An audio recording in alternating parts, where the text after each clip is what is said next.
स्वागत है आपका द क्लासिकल स्टोरीज में।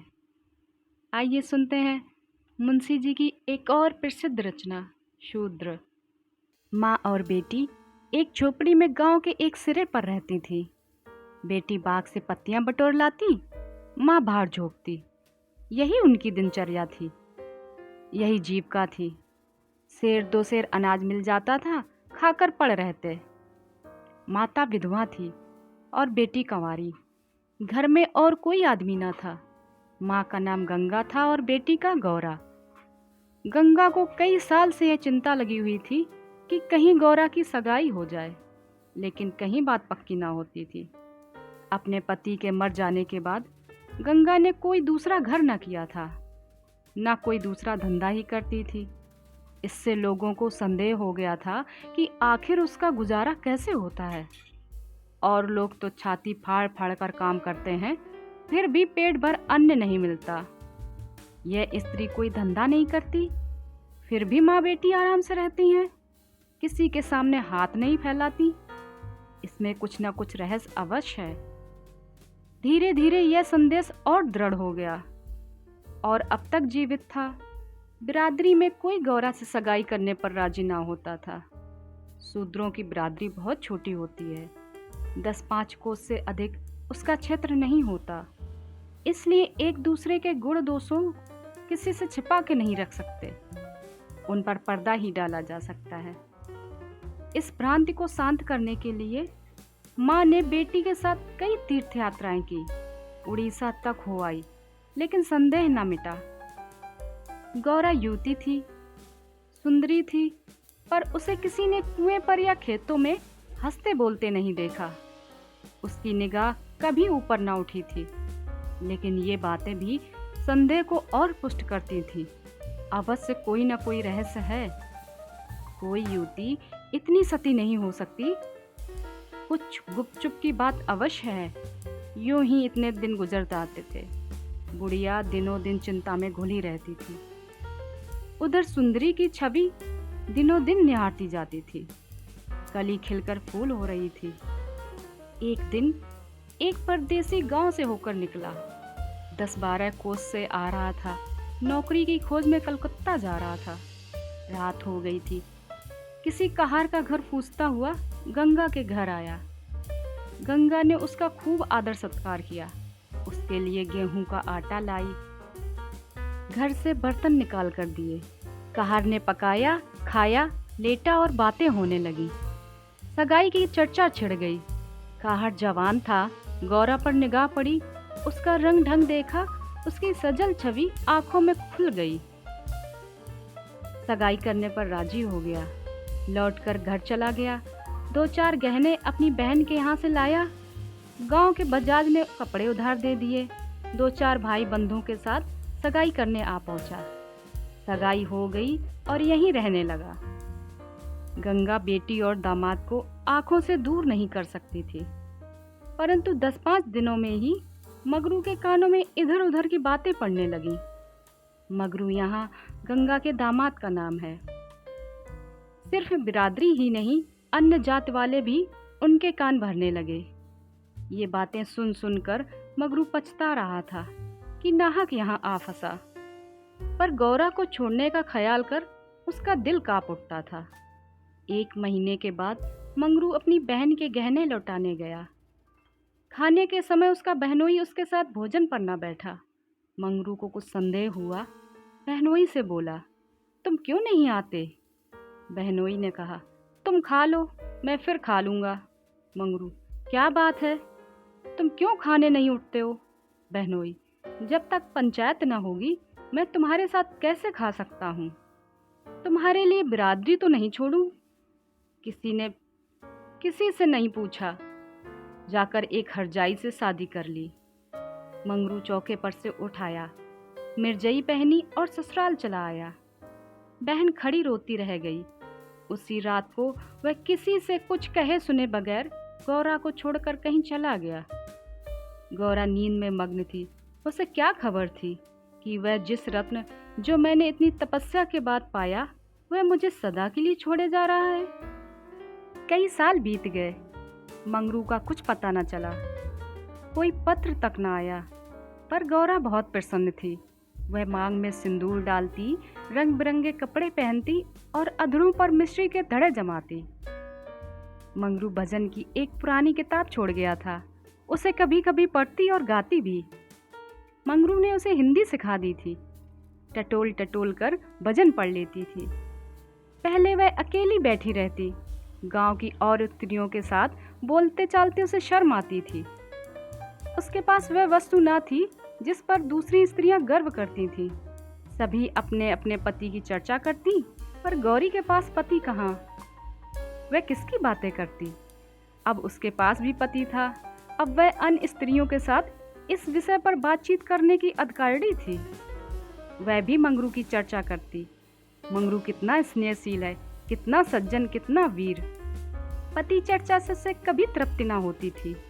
स्त्रियां, मंगरू तुम्हें छोड़कर क्यों चले गए?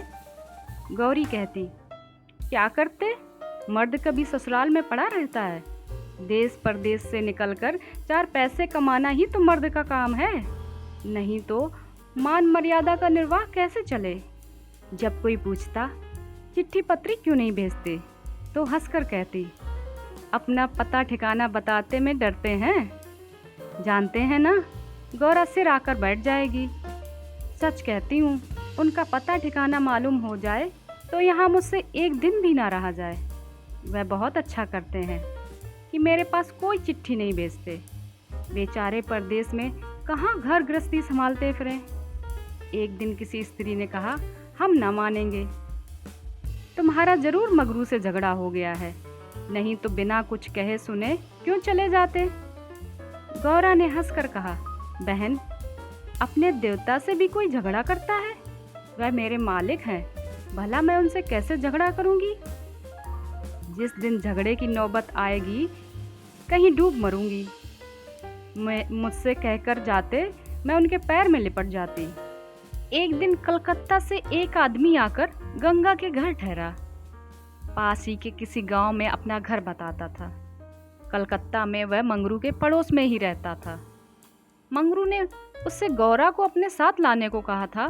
2 साड़ियाँ और राह खर्च के लिए रुपए भी भेजे थे। गौरा फूली न समाई। बूढ़े ब्राह्मण के साथ चलने को तैयार हो गई। चलते वक्त वह गांव की सब स्त्रियों से गले मिली। गंगा उसे स्टेशन तक पहुंचाने गई। सब कहते थे, बेचारी लड़की के भाग जाग गए, नहीं तो यहाँ कुड़ कुड़ कर मर जाती। रास्ते भर गौरा सोचती, ना जाने कैसे होंगे वो। अब तो मूछें अच्छी तरह निकल आई होंगी। परदेश में आदमी सुख से रहता है, देह भर आई होगी, बाबू साहब हो गए होंगे। मैं पहले 2-3 दिन उनसे बोलूंगी नहीं, फिर पूछूंगी, तुम मुझे छोड़कर क्यों चले गए? अगर किसी ने मेरे बारे में कुछ बुरा भला कहा ही था तो तुमने उसका विश्वास कैसे किया?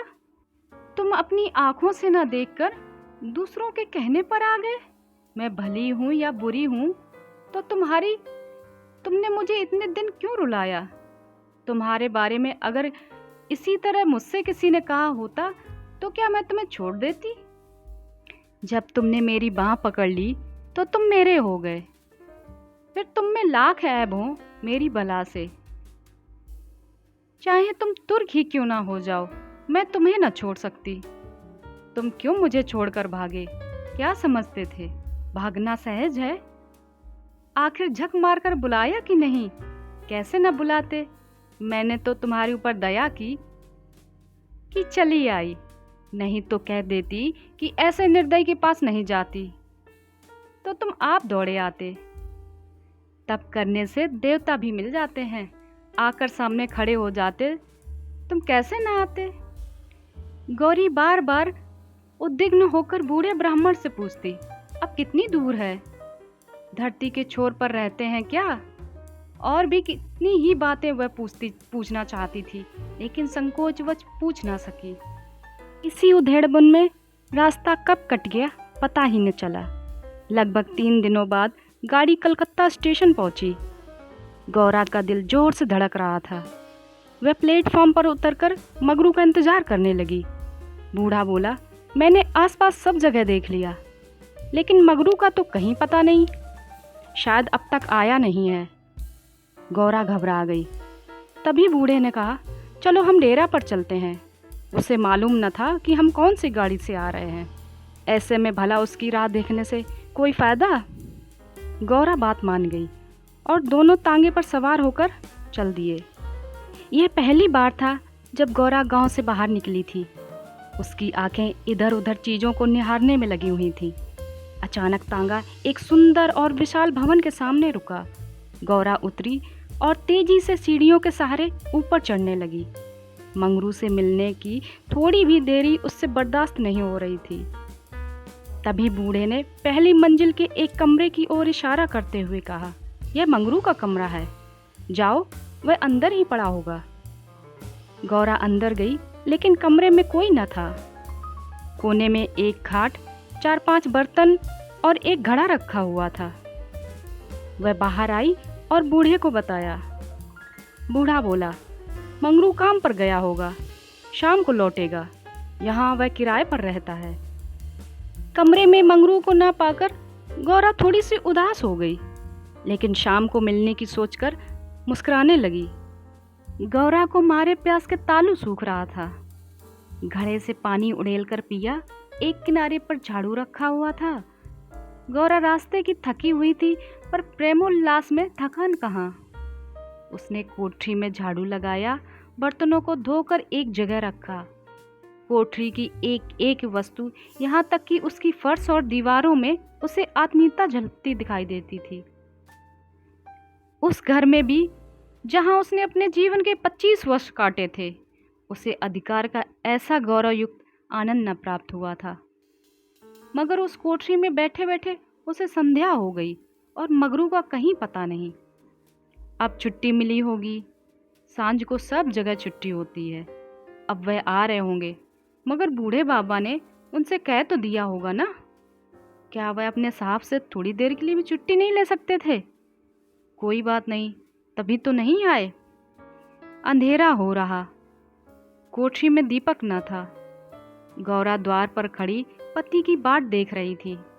जाने पर बहुत से आदमियों के चढ़ते उतरने की आहट मिलती थी और गौरा बार बार महसूस करती थी कि वह आ रहे हैं, पर इधर कोई ना आता।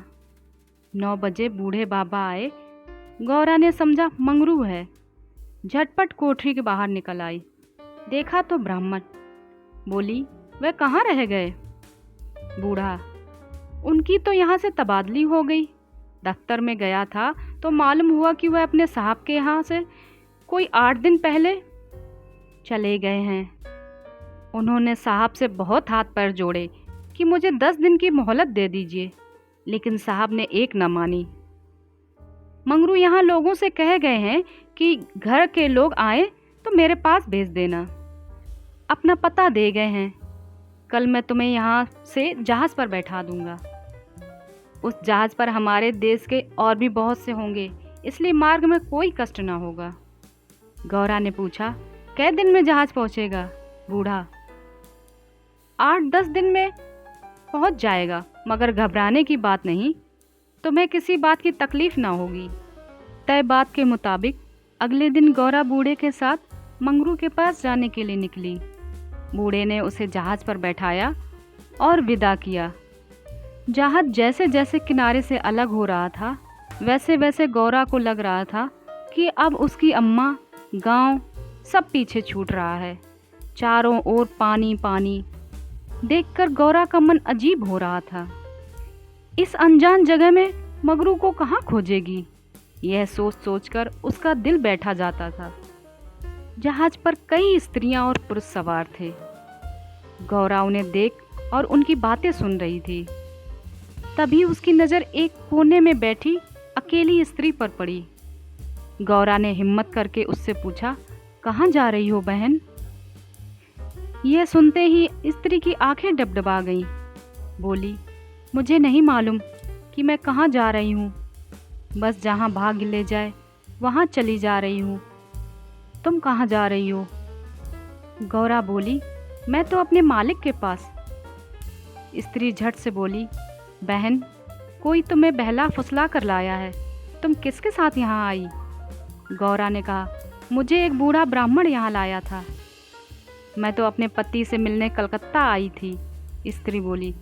किनारे पर जो लंबा दुबला पतला सा बूढ़ा था, जिसकी एक आंख फूली हुई, वही? गौरा ने कहा। हाँ बहन, वही। स्त्री बोली, बहन, उसी दुष्ट ने मेरा जीवन बर्बाद किया है। भगवान करे उसकी 7 पुश्तों को नरक नसीब हो। उस कपटी के कारण मैं किसी को मुंह दिखाने लायक नहीं रही। अब जा रही हूँ मिस्र देश, वहीं मेहनत मजदूरी करके गुजर बसर करूँगी। यह सुनकर गौरा के मुंह से बोल न फूटे। वह सोचने लगी, अब क्या करूँगी। उसे अपनी माँ, अपने गांव, अपनी सहेलियों की बहुत याद आने लगी। कुछ क्षण बाद हिम्मत करके बोली, अब क्या करें बहन? स्त्री बोली, अब यह तो वहाँ पहुँचने के बाद ही मालूम चलेगा।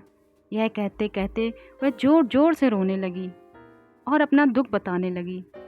गौरा ने हिम्मत दी तो स्त्री ने बताया कि शादी के 3रे साल में उसके पति की मौत हो गई। पति के ख्यालों के साथ वह किसी तरह जी ही रही थी। एक रोज पापी बूढ़ा वेश बदलकर भिक्षा मांगने आया। उसने सन्यासी सा रूप धारण किया हुआ था। मैं उसके जाल में फंस गई और आज मेरी यह दुर्दशा हुई। इसने मुझे पति से मिलवाने का लालच दिया। मैं बेवकूफ़ पति से मिलने की चाह में इस बहरूपिया की बात में फंस गई और इसके साथ चल दी। आगे की कहानी मुझे नहीं मालूम। अगले दिन जब मुझे होश आया तो मैं घर में नहीं लौट सकती थी। अब बूढ़ा मुझे यहाँ ले गया है और जहाज पर छोड़ गया। स्त्री की बातें सुनकर गौरा को समझ नहीं आ रहा था कि वह क्या प्रतिक्रिया दे। वह बिल्कुल मौन हो गई थी। मंगरू से मिलन का सपना एक झटके में टूट गया था। गौरा को इस हाल में देख स्त्री बोली, भगवान पर भरोसा और साहस रखो बहन। हिम्मत पाकर गौरा बोली, मुझे अब तुम्हारा ही सहारा है। मैं और तुम दोनों अब साथ ही रहेंगे। स्त्री कुछ न बोली। दोनों एकटक नीले आसमान की ओर निहारने लगीं। कई घंटे बाद जहाज किनारे पहुंचा। सभी यात्री उतरने लगे। तट पर मौजूद एक आदमी सभी यात्रियों का नाम लिख रहा था। अब गौरा के उतरने की बारी आई। जैसे ही उसने पाँव नीचे रखा, वह चौंक गई। उसके शरीर में एक करंट दौड़ पड़ा। वह जड़ बन गई। ना कुछ बोल पा रही थी और ना ही पीछे से आवाज़ दे रहे यात्रियों की बात ही सुन पा रही थी। ऐसा लगा मानो दुनिया रुक गई हो। गौरा के सामने वह दृश्य था जिसकी उसने उम्मीद छोड़ दी थी। तट पर खड़ा व्यक्ति जो यात्रियों के नाम लिख रहा था, वह कोई और नहीं बल्कि मंगरू था। गौरा इस क्षण 7वें आसमान पर थी। उसकी खुशी छिपाए नहीं छिप रही थी। मंगरू ने अपना हाथ आगे बढ़ाया। गौरा ने प्रतिक्रिया न दी। इतने में यात्रा के दौरान मिली स्त्री ने गौरा को कोहनी मारी। गौरा लड़खड़ा गई। मंगरू ने उसे थाम लिया। स्त्री, क्या हुआ? इस आदमी को पहचानती हो? गौरा बोली, बहुत अच्छी तरह से। ये ही तो हैं जिनसे मिलने के लिए मैं घर से निकली। स्त्री बोली, अच्छा, तो ये तुम्हारे पति हैं? अब तो तुम मेरे साथ ना आओगी, मुझे भूल जाओगी। गौरा बोली, क्या ऐसा भी हो सकता है भला? तुमने मुझे सहारा दिया है। मंगरू इन दोनों से दूर अपने काम में लगा हुआ था। वह यात्रियों से जानकारी जुटाने में व्यस्त था। गौरा कोने में खड़ी मंगरू को निहार रही थी। कुछ देर बाद उसका काम खत्म हुआ और गौरा के पास आया। मंगरू, तुम कौन हो? क्या नाम है तुम्हारा और कहाँ से आई हो? गौरा मंद मंद मुस्काई और बोली, गौरा नाम है हमारा, मदनपुर बनारस से आए हैं। मंगरू ने उसका हाथ थाम लिया और आंखों में आंसू लिए बोला, भला तुम यहाँ कैसे? गौरा ने उसके आंसू पोंछे और चौंक कर बोली, तुमने ही तो बुलवा भेजा था, सो मैं आ गई। मंगरू को समझ नहीं आया कि गौरा क्या कह रही है। उसने कहा, मैंने कब बुलवा भेजा? भला मैं तो पिछले 7 साल से यहाँ कैद हूँ, चाह कर भी घर नहीं पहुँच सका। गौरा घबरा कर बोली, तुमने बूढ़े को नहीं भेजा था मुझे लाने के लिए? मंगरू बोला, बिल्कुल नहीं। गौरा का मन छोटा हो गया। उसने इस जवाब की आशा न की थी। गौरा गुस्से में बोली, मैं कल यहाँ से चली जाऊंगी, मुझे तुम पर बोझ नहीं बनना। मंगरू, अब तुम यहाँ से अगले 5 सालों तक नहीं जा सकती गौरा, यही यहाँ का नियम है। गौरा बोली, ठीक है फिर, मैं अलग रहकर पेट पाल लूंगी, लेकिन तुम पर भार न बनूंगी। मंगरू बोला, तुम मेरे लिए कभी बोझ नहीं हो सकती गौरा, तुम सती हो, देवी हो। जिस बूढ़े आदमी ने तुम्हें बहकाया, उसी ने मुझे भी यहाँ भेजा है। आओ मेरे साथ, मेरे ठिकाने पर चलो, वहाँ आराम करना, फिर आगे बातें होंगी। यह स्त्री कौन है तुम्हारे साथ?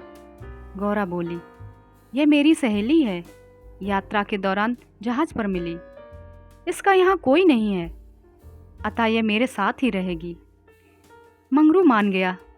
तीनों लोग पैदल चल दिए। तभी सामने से 2 लंबे चौड़े शरीर के आदमी दिखाई दिए। मंगरू के पास आकर दोनों आदमियों में से एक बोला, आज से ये दोनों औरतें हमारी। मंगरू के क्रोध का ठिकाना न रहा। मंगरू चिल्लाकर बोला, ये दोनों औरतें मेरे घर की स्त्रियां हैं, इन पर आग तक न डालना। दोनों आदमी ठहाके लगाकर हंस पड़े। मंगरू का गुस्सा और बढ़ गया। तभी एक आदमी गौरा की तरफ बढ़ा और हाथ पकड़ने की कोशिश करने लगा। मंगरू चिल्लाया, छूना मत, वरना अच्छा नहीं होगा। दोनों आदमी सहम गए और बाद में देख लेने की धमकी देकर आगे निकल गए। मंगरू, गौरा और उसकी सखी आगे बढ़ गए। मंगरू बोला, इसीलिए मैं कह रहा था, ये जगह तुम जैसी औरतों के लिए नहीं है। अचानक सामने से एक अंग्रेज आ पहुंचा। उसने मंगरू से कहा, जमादार, ये दोनों औरतें आज से मेरे कोठे में रहेंगी। मंगरू ने हाथ जोड़ लिए, बोला, साहब, ये मेरे घर की औरतें हैं, इन्हें जाने दीजिए। अंग्रेज बोला, झूठ मत बोलो तुम। गौरा की ओर इशारा करके उसने कहा, इसको हमारी कोठी में भेज दो। मंगरू काँप गया और ना में सिर हिलाने लगा, लेकिन तब तक अंग्रेज आगे बढ़ चुका था। साहब की बात पर अमल करना जमादार का काम था। मंगरू समझ नहीं पा रहा था कि वह क्या करे। आखिर रास्ता खत्म हुआ। सामने मजदूरों के रहने के लिए मिट्टी के घर बने हुए थे। बाहर दर्जनों की संख्या में स्त्री और पुरुष बैठे थे। सभी गौरा और सखी को गंदी नजरों से घूर रहे थे। किसी तरह नजर बचाकर मंगरू दोनों स्त्रियों को घर ले आया और खुद दरवाजे पर बैठ गया। दोनों स्त्रियां कमरे के भीतर अपने भाग को कोसती। मंगरू दरवाजे पर बैठा रखवाली करता रहा। किसी तरह रात बीती। अगले रोज दिन और किसी तरह कट गया। रात को तकरीबन 10 बजे दरवाजे पर दस्तक हुई। मंगरू निकला तो देखा सामने सिपाही खड़ा था। सिपाही बोला, चलो, तुम्हें साहब ने बुलाया है। मंगरू बोला, भाई, तुम मेरे देश के आदमी हो, मुझ पर मुसीबत आन पड़ी है, मदद करो। जाओ, साहब से कह दो मंगरू घर पर नहीं है। सिपाही बोला, ना बाबा, वह बहुत गुस्से में है, मैं ऐसा कुछ नहीं कह सकता, तुम साथ चलो। मंगरू के पास कोई चारा ना था। वह सिपाही के साथ निकल गया।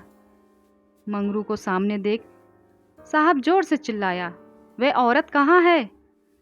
कल तुम उसे मेरे कोठे पर क्यों नहीं लाए? मंगरू ने हाथ जोड़ लिए और बोला, वह मेरी पत्नी है साहब। साहब बोला, वह दूसरी कौन थी फिर? मंगरू, मालिक, वह मेरी बहन है। साहब गुस्से में बोला, हम कुछ नहीं जानते, तुम उन दोनों में से किसी एक को लेकर आओ, जल्दी। मंगरू साहब के पैर गिर गया और रोने लगा, लेकिन साहब का दिल न पसीजा। उसने आदेश दिया, जल्दी एक स्त्री को लेकर आओ, वरना तुम्हें कोड़े पड़ेंगे। मंगरू कोड़े खाने को तैयार हो गया। साहब नशे में था। उसने आओ देखा न ताओ हंटर निकाला और कोड़े बरसाने लगा। मंगरू की चीख निकल गई।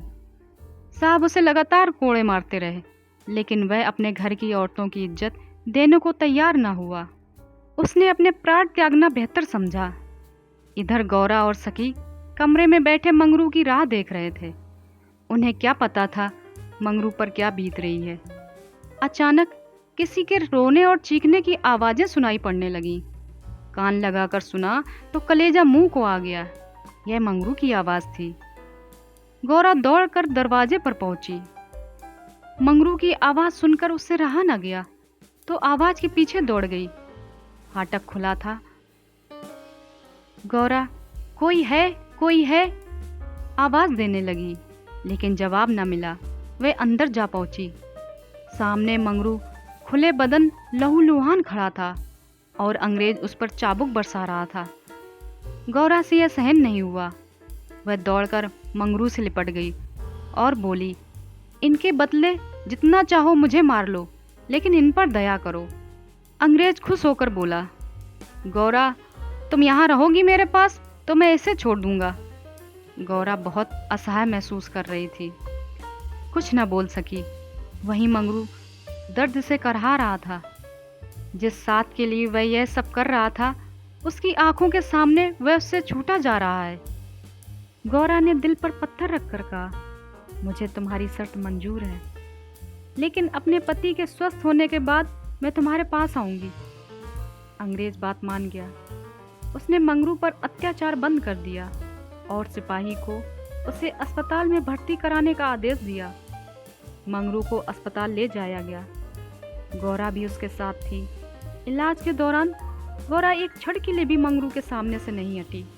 4 दिनों के इलाज के बाद मंगरू ने आंखें खोल दी। तय शर्त के मुताबिक अब गौरा को मंगरू का साथ छोड़ अंग्रेज के पास जाना था। यह उसे मंजूर नहीं था। ऐसे में उसने मरना बेहतर समझा। अस्पताल के बाहर नदी की धार बह रही थी। गौरा जाकर उसमें कूद पड़ी।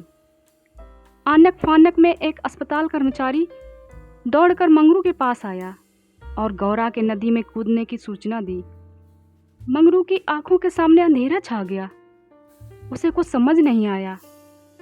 दौड़कर नदी के सामने पहुंचा और छलांग मार दी।